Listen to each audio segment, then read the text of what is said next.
Hello, listeners. I'm your host, Jeff Hatter. Thank you for tuning in to Yerba Travels Podcast, the place that delivers all the marvelous wonders of our beautiful world from first-hand accounts of people who live in these exotic places.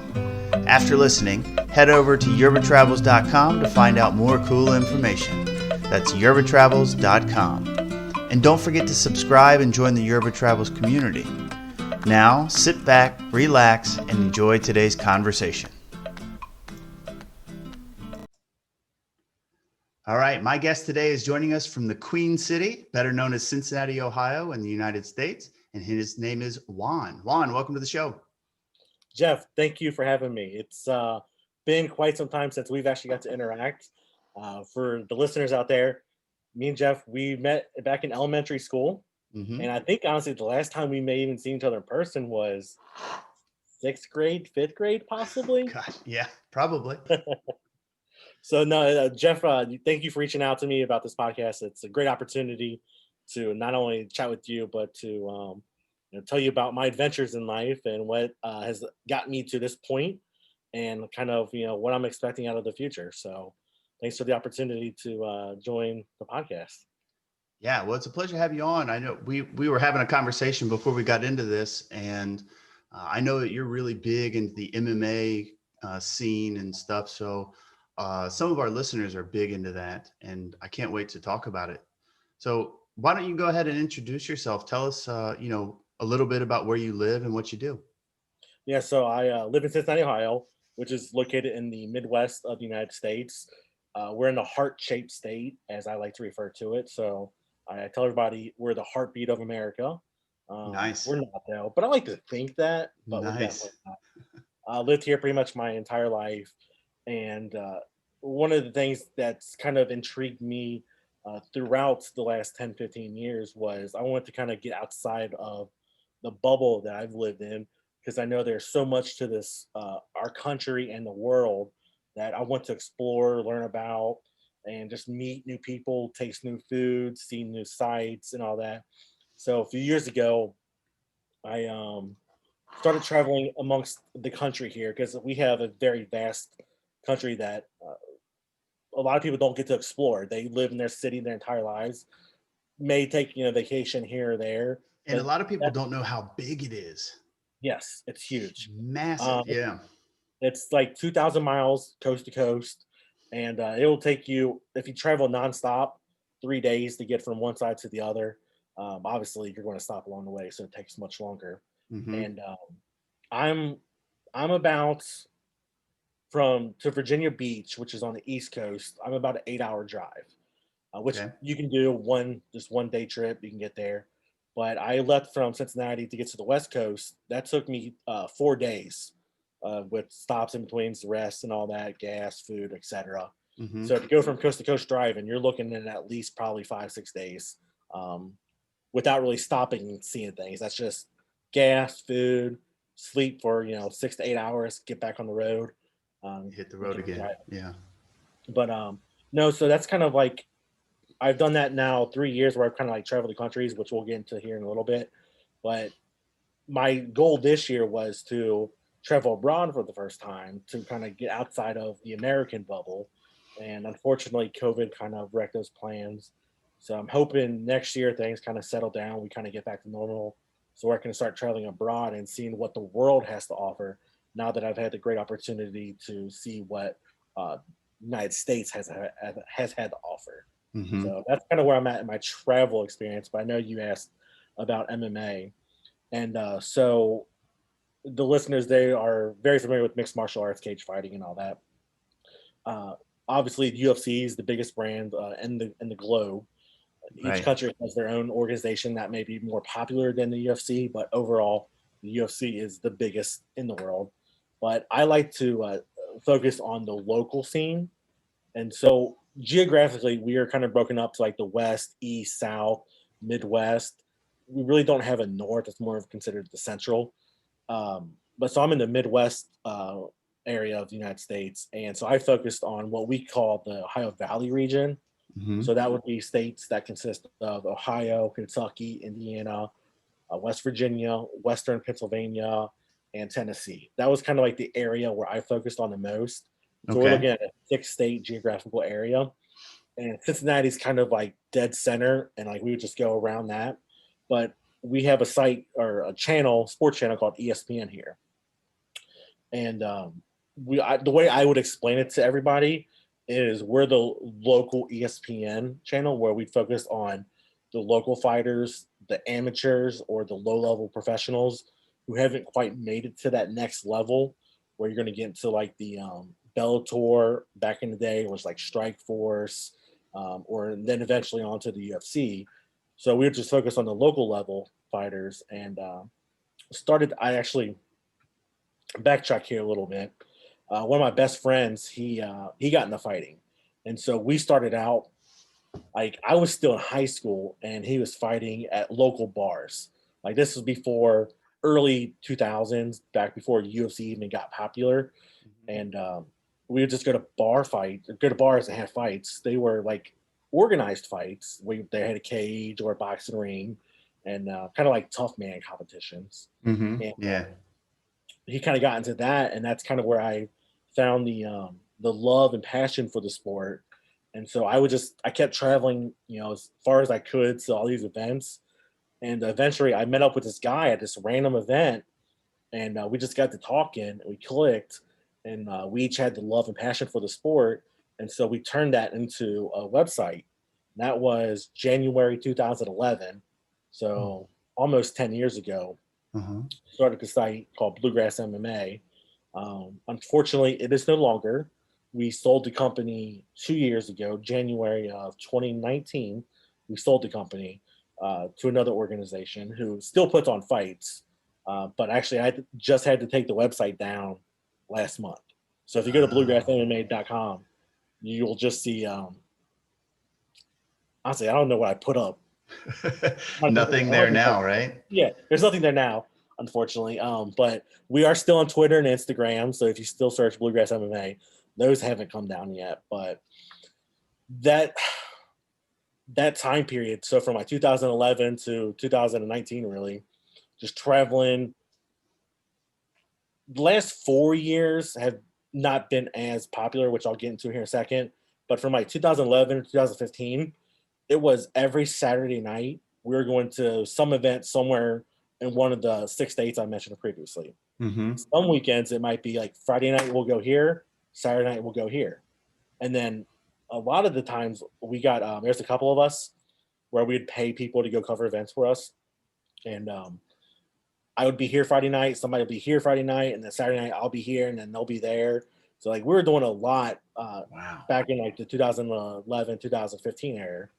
Unfortunately, with just with time and change, local events started to kind of die down for various reasons. And so, what once used to be every single Saturday became every other Saturday. Then it became like one Saturday a month, then every other Slowly faded month. away, right? Yeah. Yeah. And through that, I kind of, I guess, lost the passion I had for writing every single day because back in the heyday when you're writing, and I was new to writing blogs, and I hate to use the term journalist because I was not a journalist by any stretch of the mind, just a blogger. But when you have events going on every weekend, it's easy to find topics to talk about, Right. and it's not like you're an actual um, true journalist where you're writing these massive stories about X Y Z. You're doing more sports writing where it's Mm-hmm. straight to the point. You're talking about the fighters, you're talking about their past, their history, what got them there, etc.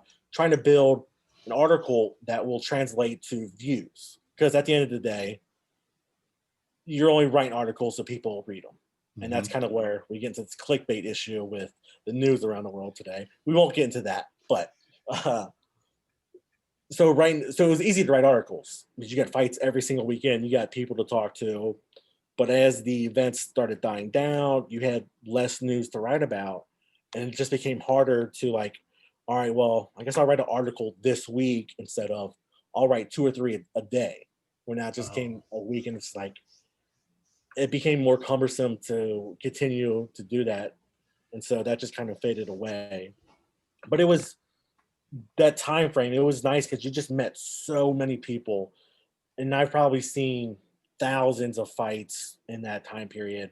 Um, just like that's the one thing that stood out to me more than anything, because you got two guys, sometimes two girls, going at it, fighting, face to face, fist to fist. At the end of the fight, they hugged it out, and to me, it's like unlike any other Respect. sport. Yeah, and it's something like you don't really like. That's what to me the world is about. It's about love and respect. At the end of the day, yeah, we may fight right now for the next 9 to 15 minutes, depending on if you're amateur or professional, Hmm. and then afterwards, you shake hands, you hug, and then most people become friends and they train together afterwards. Yeah. Of course, you'll have your bad blood people, thrown into the mix, but those are not as common as most people tend to think with the sport. Yeah, and I Um, think that's one thing that really separates the MMA world from all the other sports. Like if we watch, baseball or and not even baseball, but soccer matches, football matches, typically at the end shake hands or whatever. But recently in sports, they just kind of walk off the field. yep, Whereas in MMA, you're stuck in that cage with that person until a victor is declared, yep. and then you show your respect because you and your opponent have just worked your ass off to try to win that fight and get to something else, which to me is fantastic. And I think you made a great point that that's really what the world is about. Like you might have your differences here or there, but when you guys come together, there's always a respect. Oh, absolutely.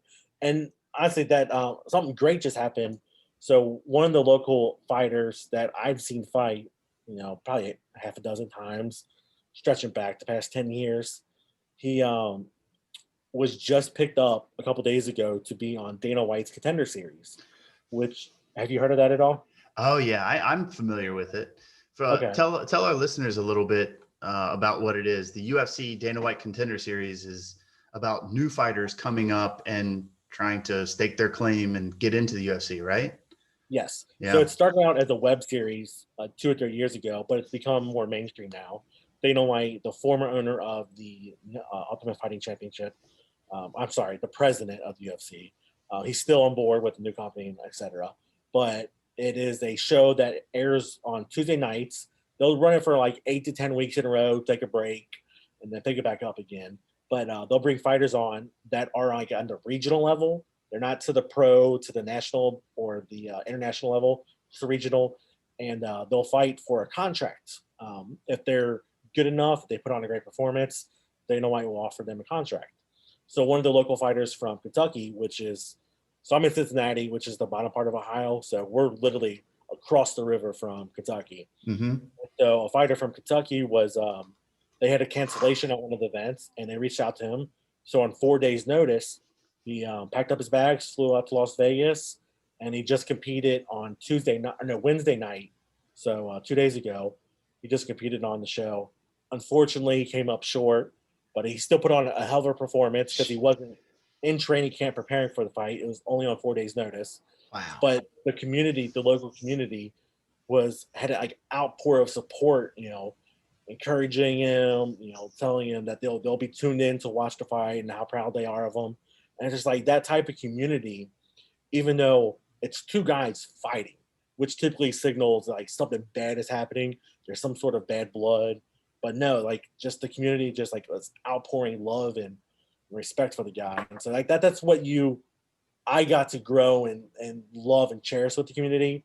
And I got to kind of like really be a part of with it because I would travel over our region to all these different promoters, all these different gyms, get to know all the fighters. So I got to really build these connections that honestly a lot of people didn't have or don't have within the community. Because if you're a fighter, you're typically sticking with one gym. You Right. may cross train here and there, but you're limited to the group of people you're with. And so I had the opportunity to intermingle with everybody, not only the fighters or the gym owners, but the promoters, the commission, which and in order to put on a fight, it's regulated by the government, and so you're meeting even those officials. So you just get to build these relationships, and I'm not gonna lie, I will miss that. That was a huge aspect of it because it felt like on the weekends you go to these events, and to me, like I had to work, tell who won, who lost, tell the stories, but also got to hang out with friends, I would consider, because you see them so often that you get to know them personally about their lives and whatnot, just like you do your ordinary friends. And so that is one thing I will definitely miss. And what this past year has been hard on the local scene just because of COVID. So Ohio hasn't put on a show this year or since March. Kentucky just put on a show last month, or maybe it was the month before. I might be confused. So Indiana's the local scene's getting affected because there are too many regulations right now, right? With COVID, there are certain rules you have to follow. People can or can't be there. And is that what's really killing the local scenes? this year for sure. That has been a big hindrance. Yeah, because all the rules and regulations on how many people can be there, and it got to the point where if we're cutting down capacity, it's not profitable for a promotion to put on an event. And Hmm. if it's not profitable, it's like any business. You'll go under. You can't put the show on because it costs money to put a show on. Exactly. So that has really killed a lot of promoters, the COVID. But the regional scene, honestly, in the last 4 to 5 years, has just been dying overall.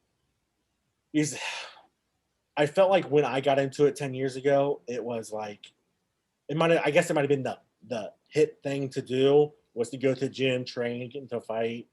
But running a gym isn't cheap. You got to put all your expenses.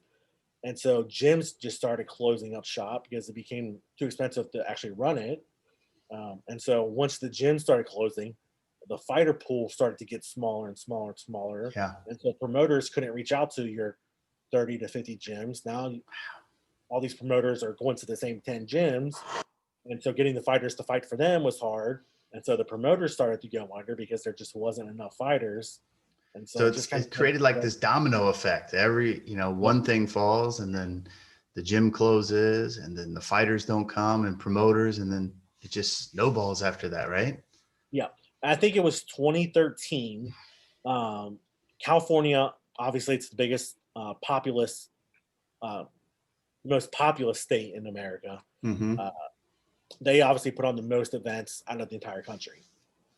Ohio, Kentucky, and Indiana, we were top five, which I Wow. mean may not seem like a big deal, but out of the 50 states, we're top. The three states were top five. Is truly incredible. And that's just how many fights we were putting on every single weekend. So we were putting fighters everywhere. And that was like at the height. And then like, ever since then, it just slowly started to decline. Mm. And it sucked from the local fighters who had the dreams and aspirations to make it to the international stage. Just the opportunity wasn't there to get there. And I felt So bad for them.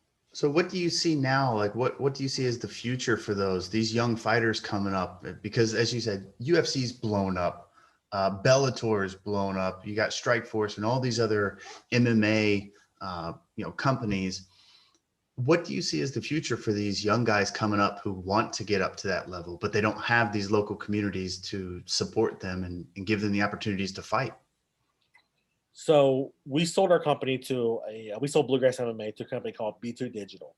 B2 Digital, they've been buying up promotions here in our kind of like our area, and they're putting a lot of money behind it.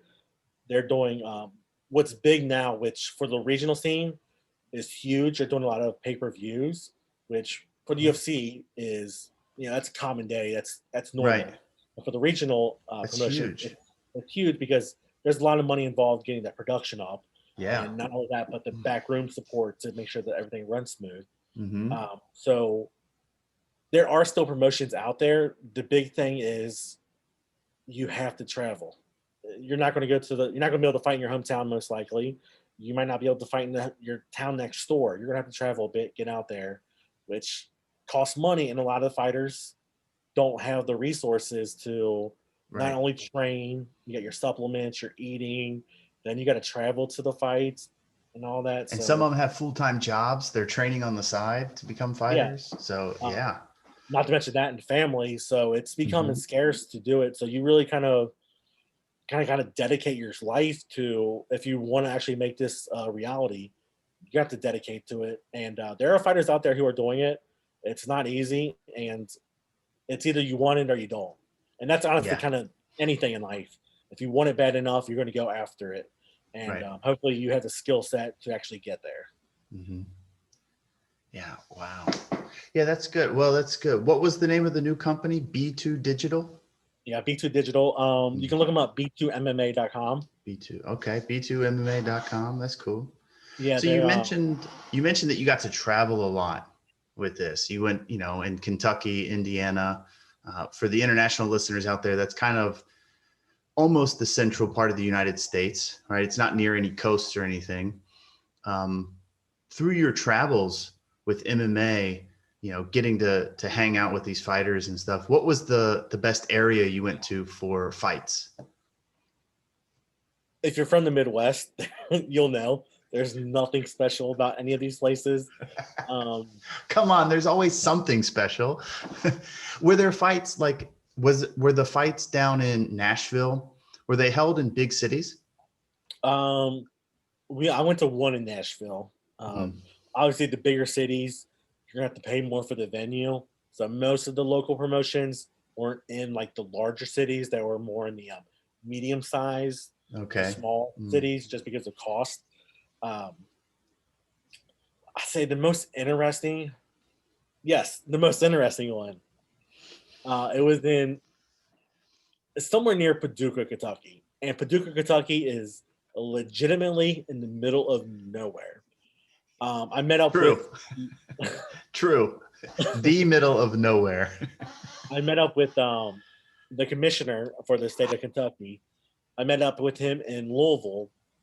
I'm from Okay. Cincinnati to Louisville. It's about a 2-hour drive, and we drove. I think it was another like 4 to 6 hours west to Paducah, Kentucky, and it was in October. And so, October in this area doesn't get too cold. It might get into like the 50s or 60s, somewhere in that region. And we get to this venue, and I really didn't know anything going into this night. I just knew I'm going to go to see this promotion, to see some fights. Mm-hmm. We get there, and the middle of nowhere, we're driving along this country road, and we get to this dirt track, like a racetrack, like dirt racing. Yeah. Yeah. And the ring is in the middle of the track.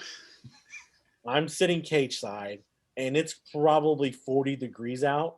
I'm in a shorts and t-shirt because I'm expecting like 60s, 70s. I didn't My fault for not looking at the weather ahead of time.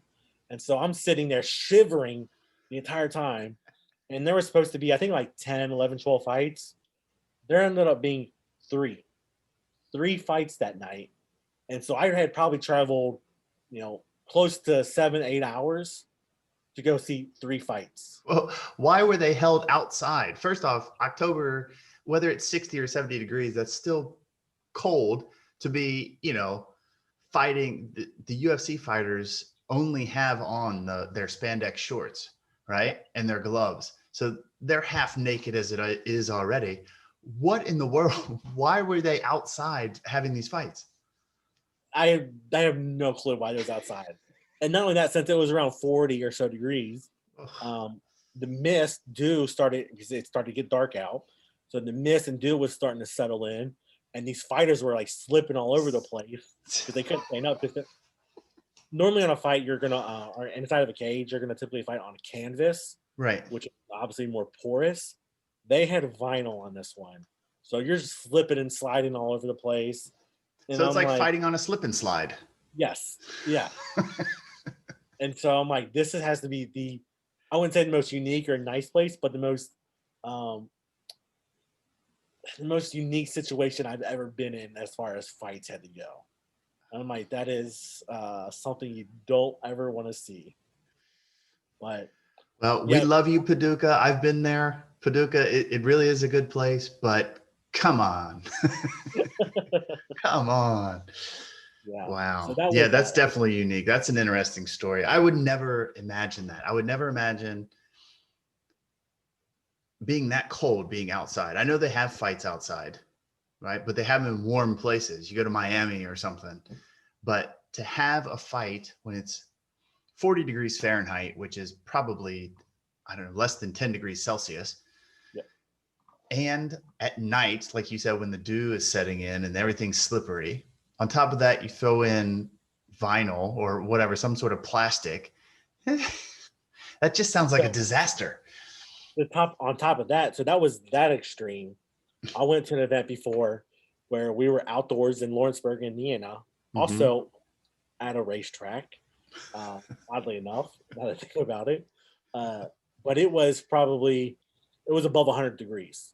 That Ooh. was this is all outdoors, no shade, no AC, and the entire crowd is outdoors, and we're all sweating. Like you stand there, not move, you're sweating. Right. And so again, for whatever reason, different promoter, used the vinyl instead of a canvas, and it happened to be black vinyl at that. Oh And so my you had these goodness. fighters standing on. I can only imagine how hot it was inside the cage. I know it's above 100 outside the cage, and they're sweating everywhere. And that sweat landing on that vinyl also caused them to slip everywhere. So I'm like, I was worried somebody was going to like break their ankle, roll their ankle really bad. Thankfully, no injuries related to the vinyl. But between every round, they had to come out there and wipe the Dry it mat down off. just so they can dry it off. Yeah, it was. And black. Yeah, Their feet must have been on fire. yeah. Black I felt too. Oh, Well, just think when you're getting taken down and you're the guy on the bottom, your back is getting exposed to it. fried. Yep. Yep. Oh Yeah. goodness. So I Wow. felt bad for him. But yeah, that's just weird. The two extremes that honestly I had never thought about that until this interview. But I'm like, yeah, with the extreme cold and the extreme heat. Yeah. I'd say you've been everywhere. You've been both extremes. Yeah, I can remember, I think it was back in 2015, the UFC came to Korea, came to Seoul, and Benson Henderson was on that card. I think Jorge Masvidal, when he was starting to come up, was on that card. And a group of us, I was studying for my master's degree, and a group of us from that cohort went to the fights, and it was Oh, amazing. It I was can imagine. amazing. Yeah, going Yeah. to a UFC event live and in person is a whole entirely different experience than what you'll ever experience on the local Hmm. scene. And for me, I've been to a dozen or half a dozen or so. And back in the day, I haven't been to one probably in the last 2 3 years. Um, but they would always do it before the pay per view would start. So I'm the Eastern Standard Time, so our pay per views always started at 10. Okay. So as when the last preliminary fight ended, between they usually end like right around 9:50 or so. Between 9:50 and 10 o'clock, they'd always play the Bubba O'Reilly song and had that fight montage that they would play on the large screens. And the first time I saw that, I was at Nationwide Arena up in Columbus, Ohio. I saw that, and I got the biggest goosebumps. My hair was standing straight up, and I'm like, oh my! Like I've seen the video before, but never in person. And when Hmm. you're there with the fights, you're looking at the big screens and they're playing the video, and it's just like something out of this world. And that was probably one of the greatest experiences I got to experience in life, and it's something that you don't get to see on television because they don't showcase that. Just you only see it when you're there in person. Yeah, and there's an energy in that building. It's kind of hard to explain, but there's an energy. Like you said, you get those goosebumps, but everybody around you's got those goosebumps. Like there's this.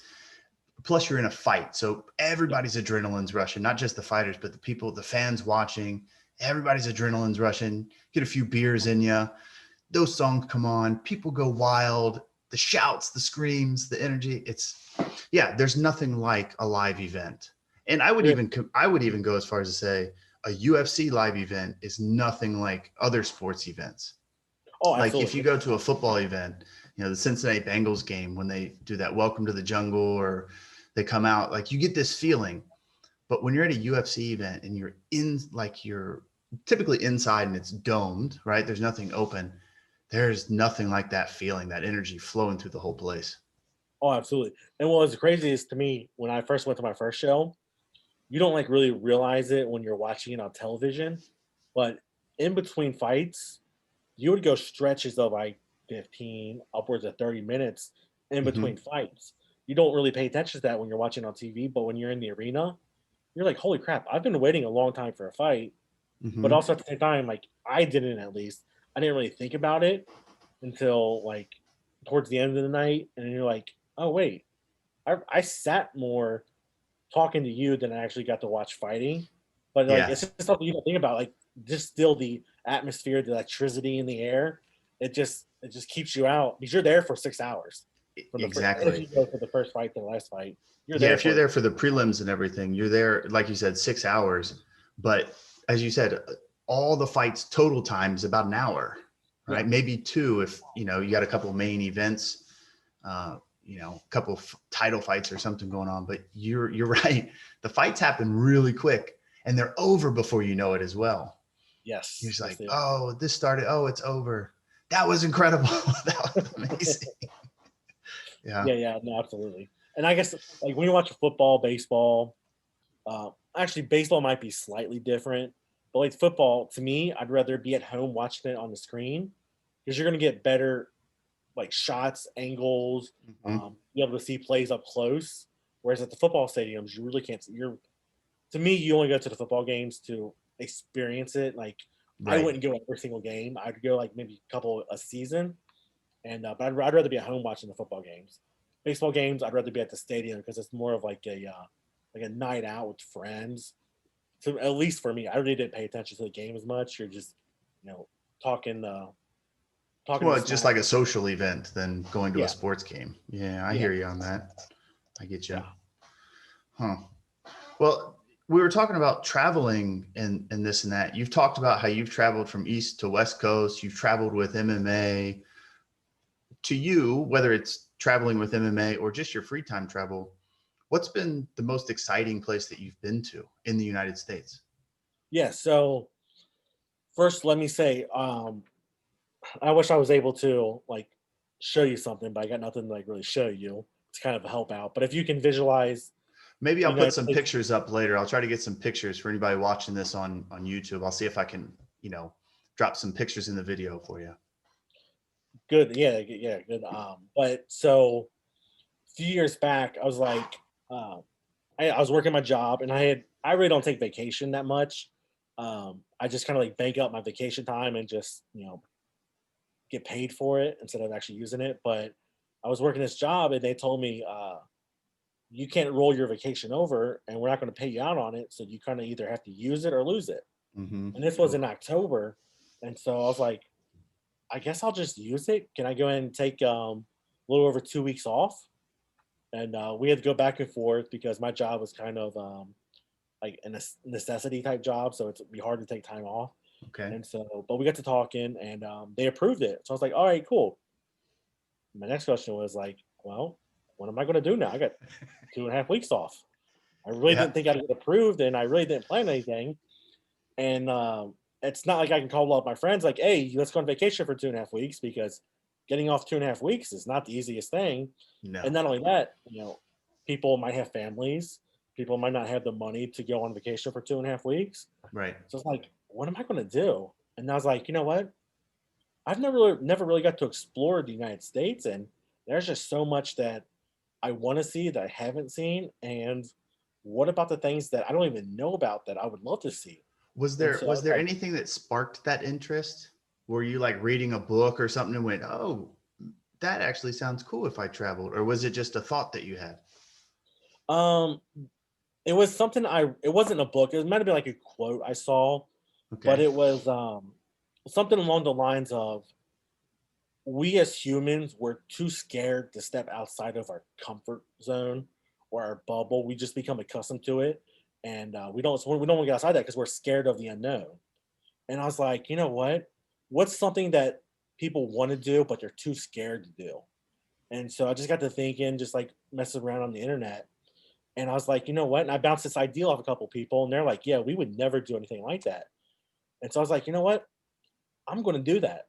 I'm going to, step outside of my bubble, step outside my comfort zone, and do something that out of the dozen people I talked to, they all wanted to do, but they were too scared to do it. So I wanted to be that guy who actually Mm-hmm. did it. And so what Takes that a was, lot of courage to do that too. oh, absolutely. Mm-hmm. And so what that was I rented a car because I didn't want to put the miles on my car. Figured I'll just go and rent a car, and I rented a car and just got into it and just started driving. I had no destination in mind, nothing that I wanted to see, nowhere that I had to be. And one of the great benefits of doing this alone was I could stop where I want, do what I want, when I want. I didn't So, have to worry about anybody else but me. All I know is I just had to be back in 2.5 weeks, and rest is history. So I kind of had a so it was like 100% impromptu. yep, 100%. Wow. And Um, that there was no fear. You had no fear when you said, I'm just going to go without a plan. I'm going to go. yes. The only Awesome. thing I had in mind was I wanted to get to the West Coast because Okay. like the Northern California part. Because I've been to San Diego before. Um, I loved it out there, beautiful. But I wanted to, and I didn't want to just fly out there and see the West Coast. I wanted to actually drive. So I wanted to see what America has to offer. And Hmm. so I hopped in my car in Cincinnati, and I'll take you through the journey. But needless to say, I did a big circle around the United States, not here and back, just one big circle. And so I Hmm. left Cincinnati, went to via Indianapolis. I'll give you a quick overview real quick, then we'll go back and Okay. talk Yeah. about certain parts. But went from Cincinnati to Indianapolis, to St. Louis, to Kansas City, to Omaha, Phoenix Falls, to West Coast or the west part of South Dakota, through Wyoming, through Idaho, then through the entire state of Oregon, made it to the coast, then down the coast to Los Angeles, then to Phoenix, then to Dallas, and then to Houston, to Key West, all the way at the bottom, Key West, then up the entire coast of East Coast up to Virginia Beach, then to Washington D.C., and then the back to Cincinnati. So that Wow. trip in total was 9,200 miles, and it took me 15 days to do it. And 15 days is pretty quick, right? You didn't yes, I was stay very long at any of those places that you stopped at. no, and I was probably traveling in my car, depending on the day, 8 to 11 hours a day traveling in the Wow. car. Which, if you think you're sleeping for, I only end up sleeping probably 6 to 7 hours on average. So I only had maybe 4 to 6 hours of like stopping here and there to Hmm. eat, use the bathroom, and whatnot. But the one thing I did that shocked is probably one of the most shocking things about the entire trip was I knew I was going to be on the road a lot, and to me, it didn't necessarily make sense to find a hotel, go through the whole registration process, then to sleep for 5 6 hours, if that, only to wake up at sunrise to get back on the road. Right. So I was like, you know what? I'm gonna sleep in my car. So I rented an SUV, slept in the car, and what I would do is um, I would park. I would be strategic about this. I would, as the night was coming along, I would look on my phone and look at GPS and like, where's the nearest Planet Fitness? Which Planet Fitness is like a gym.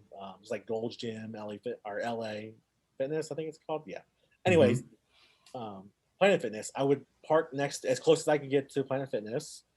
I would wake up, go there, shower because they have showers in the gym. I would shower, then they get back on the road and start driving again. So it literally cost me nothing to sleep in my car and to shower the next day. And Planet No Fitness, excuses for anybody listening out there. yeah. And that was like the weirdest thing. Like people would get like, so did you shower? Like, did you stink? I'm like, no, I would just park next to a Planet Fitness and I would go use the shower and that would be about it. Now, Okay. of course, they're not everywhere. So I think the most I went was 2 days without a shower, Hmm. but it was like, I showered Friday morning and I didn't shower again until Sunday morning. So it wasn't like 2 full days. Well, it wasn't like you were out, playing sports or running a marathon either. You know. Right, right. Mm. But yeah, that was like kind of the most unique thing was I got to, or I guess the most different thing was I got to go randomly to gyms and shower and then leave. Um, so that was different. And one thing that kept me awake, I guess you can say, because most people hate driving. They Right. don't like driving more than 30 minutes. And here I Right. am. It's quite monotonous, especially when you're driving for hours on end in parts of America that are long stretches of nothing. You can just make somebody a bit sleepy. So I was a bit curious about that too. How did you stay awake and focused that whole time? So for me, the the first thing was I'd love just sightseeing, like seeing stuff Hmm. that I've never seen before in my life. And so the entire time I'm driving, which this may not be the safest thing, is I'm driving down the road, I'm just looking the entire time, like, oh yeah, this is so awesome. I'm seeing this great stuff. Granted, most of the time you're out on these long stretches of highway, so you don't have to worry about traffic or anything. As long as like you check every so often, make sure there's nothing coming up. But Hmm. yeah, you're just checking out the scenery, listening to podcasts kept me kind of going. Like most people probably would listen to music, but like I went to like I wouldn't say learn, but something that would intrigue me as well as watching what's going on around me. And then Yeah, something like podcasts, that's really good when people are driving, because I do the same thing. When we're driving, it kind of engages the brain, whereas music, to me at least, kind of turns it off. And there are yes, times yep, where you get sleepy listening to that music, right? So, right. yeah, podcasts are great to listen to when driving. And probably the thing that helped out the most, besides like looking at stuff, was eating sunflower seeds. You're Hmm. thinking sunflower seeds, but yeah, so it's the constant motion of reaching in the bag, putting in the mouth, and then I try not to litter. That's just not my style. So I would take the seeds out, put it in a cup, grab more seeds. So it was that constant motion of seeds and all that. So that kept me moving and focused as well as Hmm. listening to the podcast. Hmm. So yeah, that's what kind of kept me going along the entire route. But that first trip I took, I went through 26 states or so, and this shocked everybody. I went to California. I went to Key West, Florida, two of the sites that are most visited by tourists. Hmm. But the number one thing that stood out to me the most was how beautiful South Dakota was. South Dakota blew my mind. It was something I wasn't expecting. I thought it was going to be all flatlands, nothing special to see. But getting there, it was like rolling hills. And the number one spot, if this may go back and forth, but it's definitely one of two. If somebody was to come to me and ask me where I should go in America, I would probably say the Badlands, South Dakota.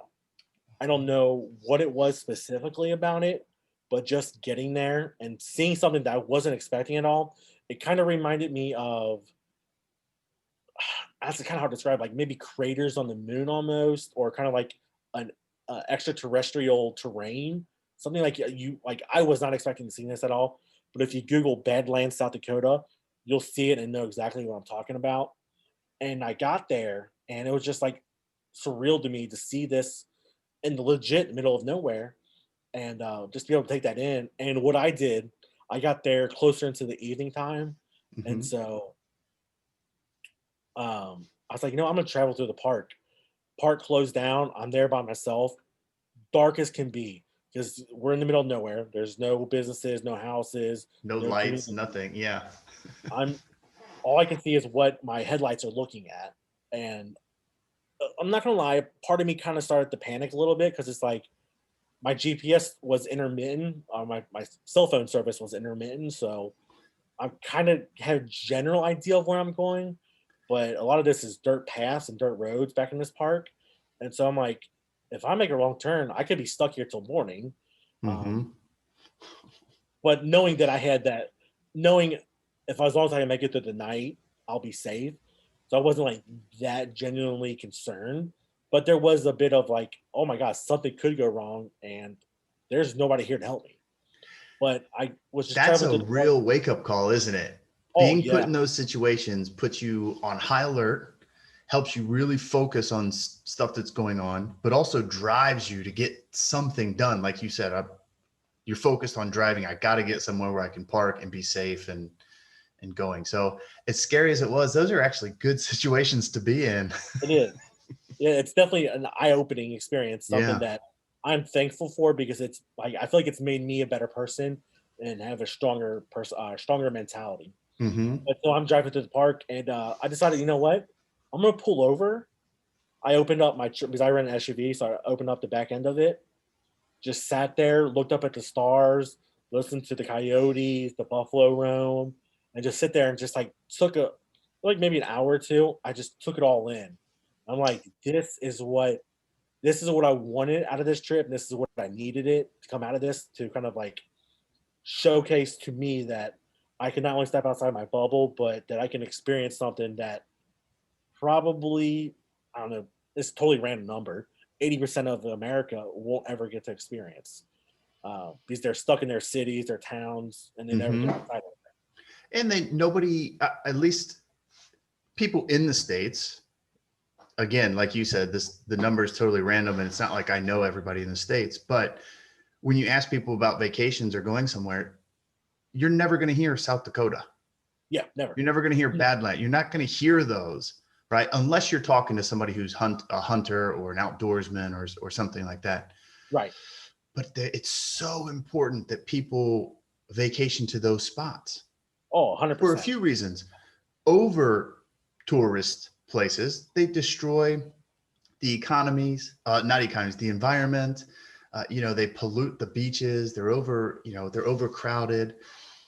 But these places, the experience that you just described about sitting on the back tailgate, looking up at the stars. I bet you saw more stars than you've ever seen in your entire life Yes, because 100%. it's so big and so clear. I've had that experience as well. The sounds. I bet you weren't scared, were you? When you heard those crowds, you probably didn't freak out, did you?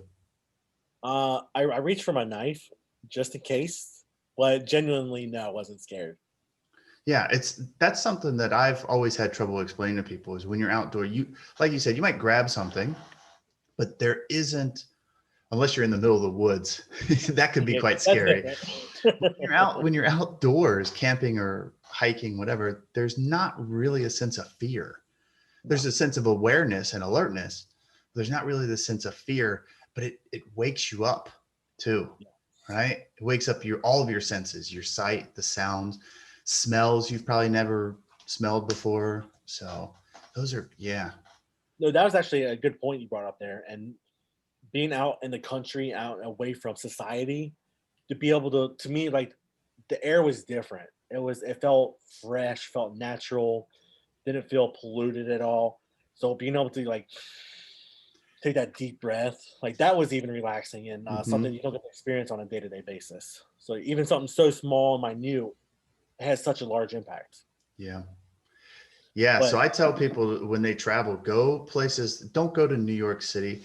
And I have nothing wrong with New York City. There's a lot of landmarks, sightseeing, popular places. Take your picture, at the Empire State Building, Statue of Liberty. But especially in America, if you want to see America, there's way more than just city life. yes, Way more. So go to the Badlands, visit Cincinnati. Cincinnati's got some fantastic places. Go into all these different places to see new things and experience new things. speaking of cities, so probably on that trip, I would say probably the most idealistic place I would like to visit again would be Cody, Wyoming. It to me, it was like I came into the city, and as I come over the hill, behind the city is the Rocky Mountains, and it's just a small, picturesque country Picturesque. Yeah. town that you see on TV, but you never get to experience that because, like for me, I live in a larger city, so you Hmm. never get to experience that. And just like it was like they had a couple of stoplights, so it wasn't a one stoplight town, but it was small enough to have just a couple, and to interact with the people there. They're all laid back, carefree, nothing really stressing them out, and yeah, that was just nice seeing that town because it's something I've always wanted to see and experience, but to actually do it is completely different than what I was ever imagining. So Yeah. that You was can't imagine what it's like on actually the first podcast I did with a really good friend of mine, Brant. He lives out in Colorado, out in Denver. And we were talking about the West and how picturesque, but you can't really explain the beauty to people right. about No, you can't. how the colors and the sights and the sounds and everything, how it all mixes together into something that can't be explained or even put into a picture. Right. You see beautiful pictures all the time online, but when you're there, man, it's something to behold. It's something else, right? Oh, it absolutely is. And I'll get back to this part in a second, but the most fascinating thing, or the thing that blew my mind the most, because I had just pictured it in my head to be one way, But when I actually got to it, it was completely different than what I was ever expecting. When I entered into Oregon, I went from east to west and I drove across the entire state of Oregon. Hmm. In my head, I think of Oregon, I think of Pacific Northwest and nothing but the big, like, redwood trees, Yeah. forest, spanning the entire state. But I pull into Oregon and it's a desert. Like, I'm thinking, like, am I in Arizona right now? This isn't right. Like, where's the forest? Where's the trees? This is like rocks and dirt everywhere. I'm like, what is going on here? And you really don't hit it until about halfway through the state is when the forests start to come up. And I'm like, all right, this is what I was expecting, but totally threw me off that this was a desert looking. Like, I was not expecting that terrain whatsoever. And oddly enough, I get about a quarter of the way through Oregon, and I had to go to the bathroom. And I'm not on a major interstate. I'm on like a state route that goes east to west, and Hmm. pull over to a rest area. And I go into the building to go use the bathroom, and I was shocked to see that it was an actual structured building that was a porta potty. They had the seat was made out of earth, and they just had a plastic piece over. And this was a state-owned rest area, and you just went into the ground. And being in America in the city my entire life, outside of, like, your porta potties at sporting events, which you expect to see that, Yeah. I was shocked to see that at a rest stop, a state-owned rest stop along the way. I'm like, wow, this is middle of nowhere of Oregon, and there's no services, no utilities going anywhere.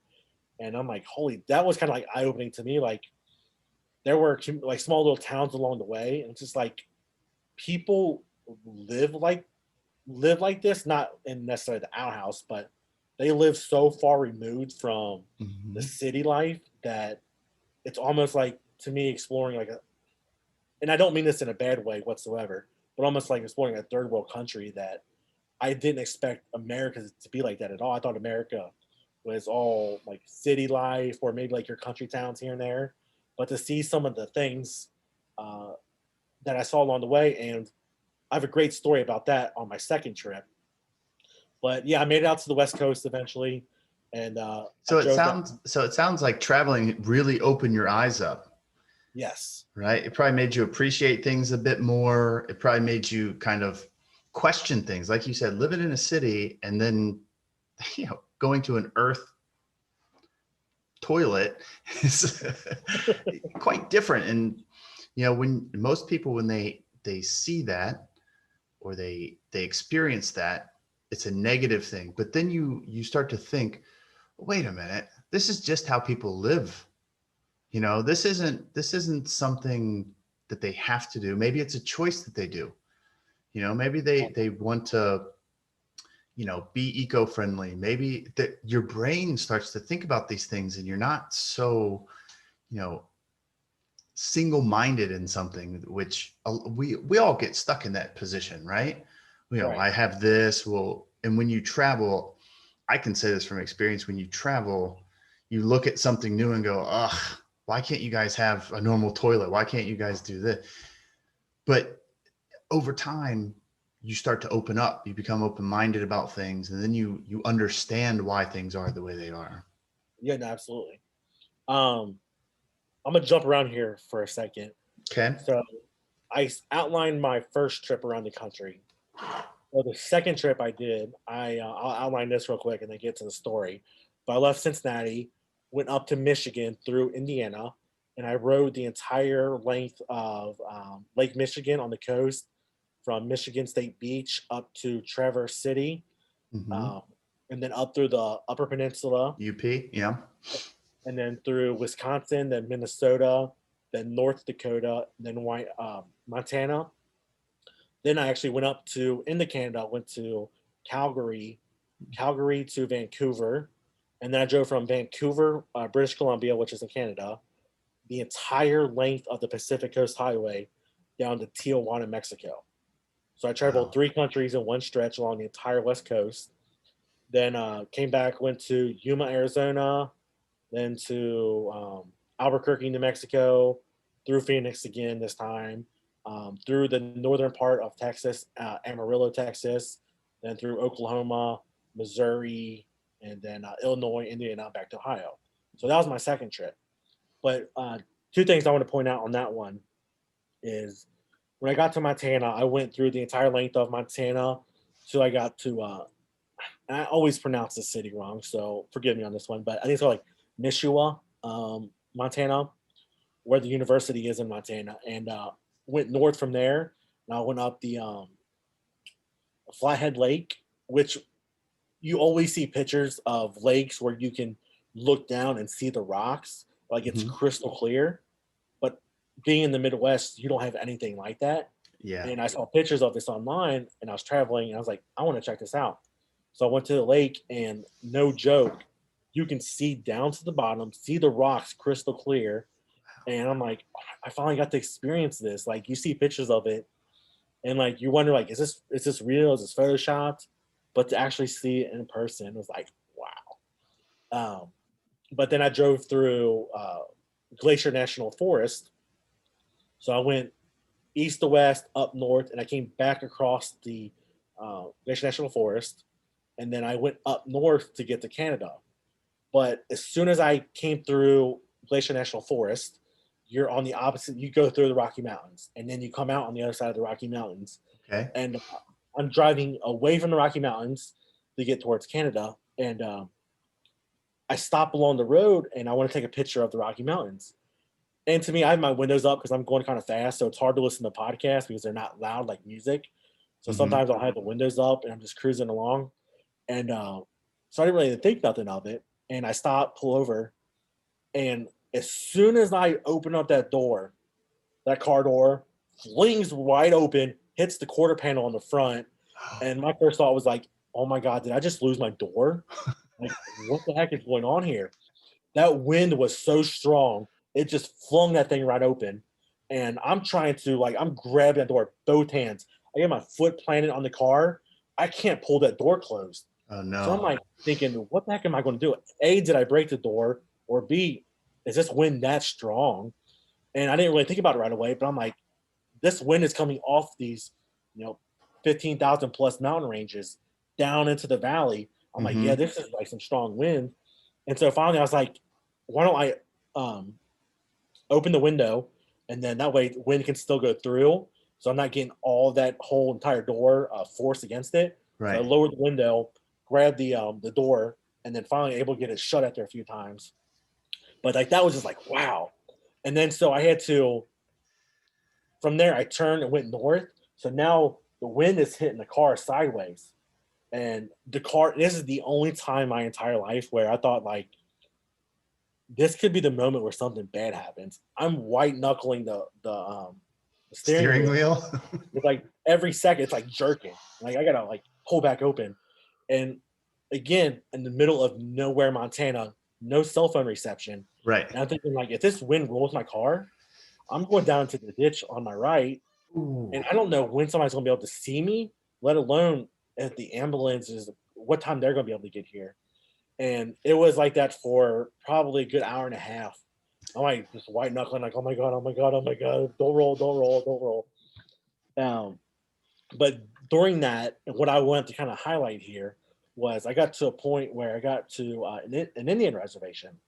Mm. And for those of you who aren't familiar with America, we have a lot of Indian reservations Mhm. across the country. And I came across one, and it was called the Blackfeet Reservation.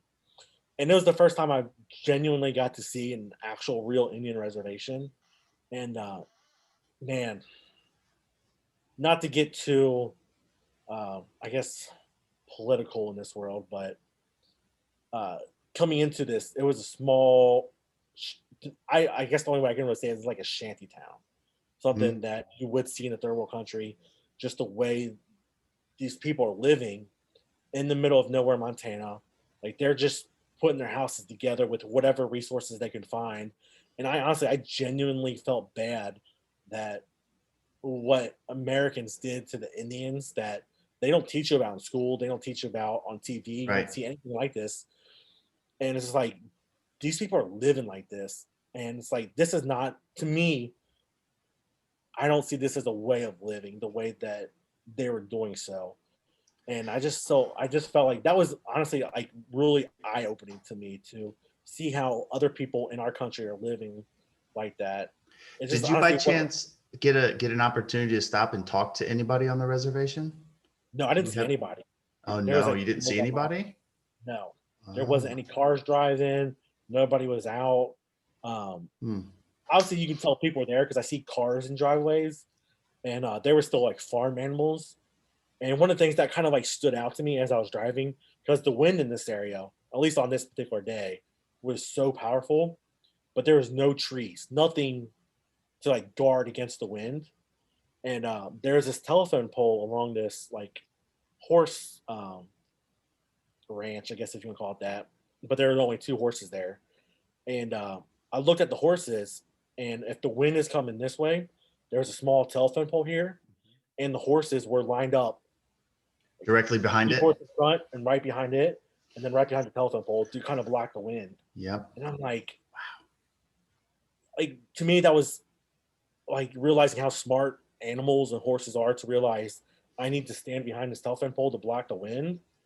But I'm Protect like, themselves. Yeah. yeah, and it's just like just a way of living there with the Blackfeet Indians, and no disrespect to them at all. And I don't know, this is just what I observed driving Hmm. through their small little town. It's just like I can't believe we aren't doing more than what we could as a nation.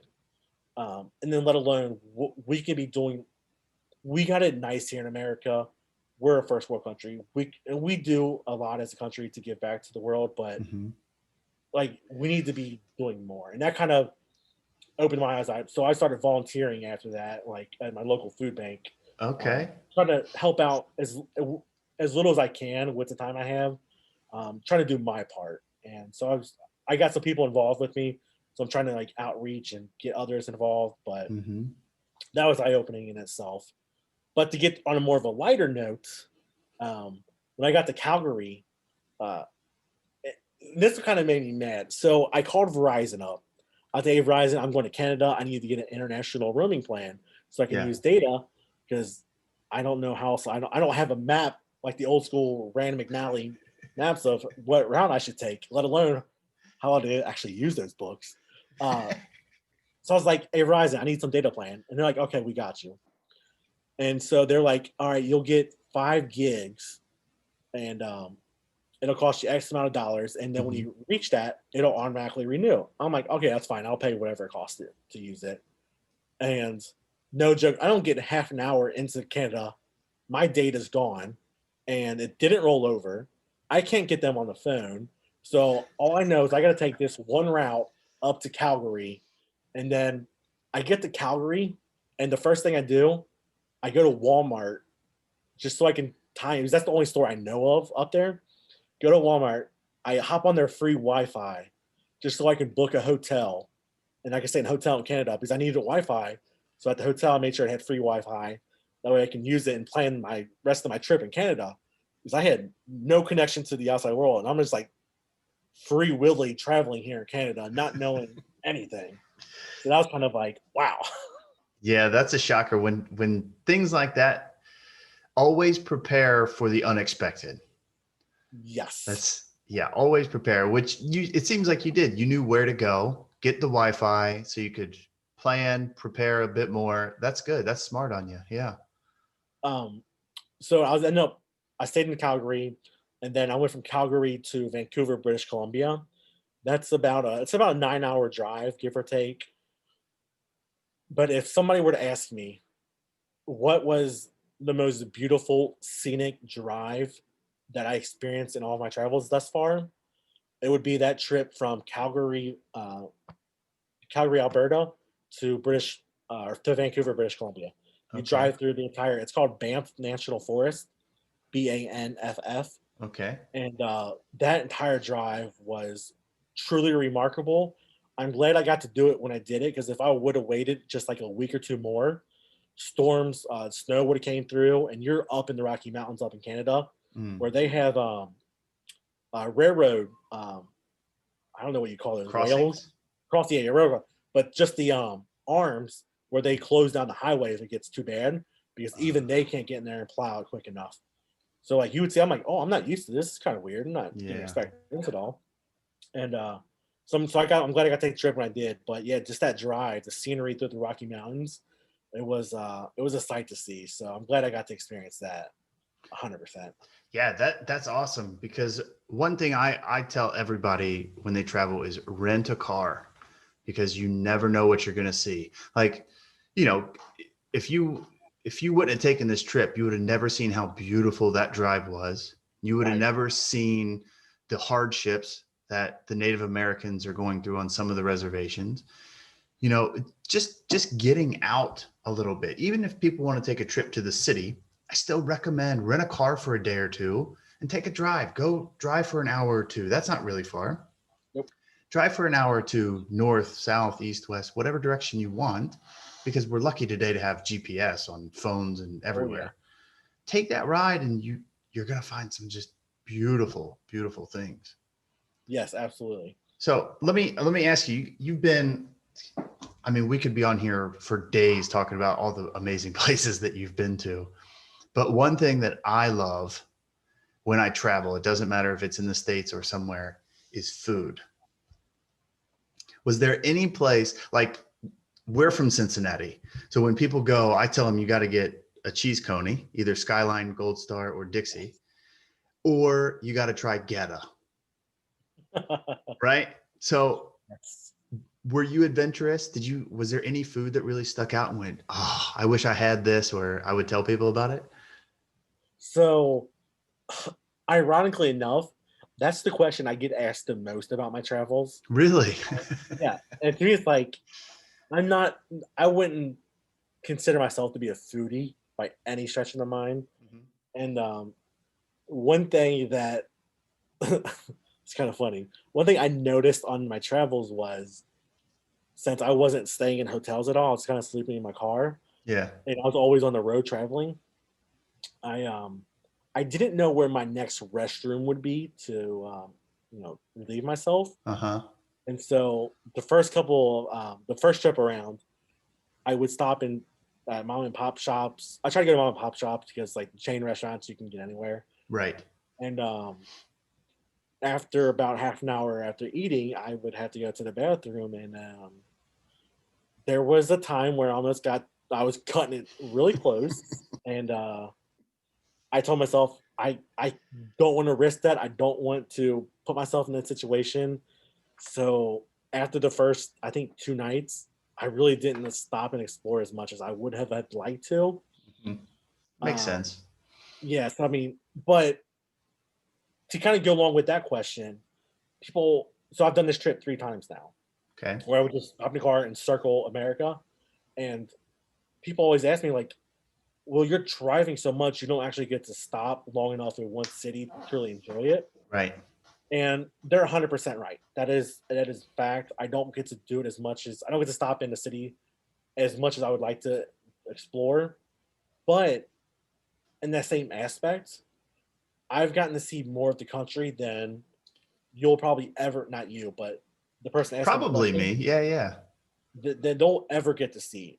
And I'm young enough now, and I get to do this by myself and explore what I can now. That way, in 5, 10, 15 years, where I don't want to drive 10 plus hours a day, I might have a Right. family at that point in time, Right. where I'll know at that point in time, like, all right, these are the places I like. I'm actually going to go here now. Yeah. So I'm going to revisit parts of California, parts of Utah, parts of South Dakota. And enjoy it.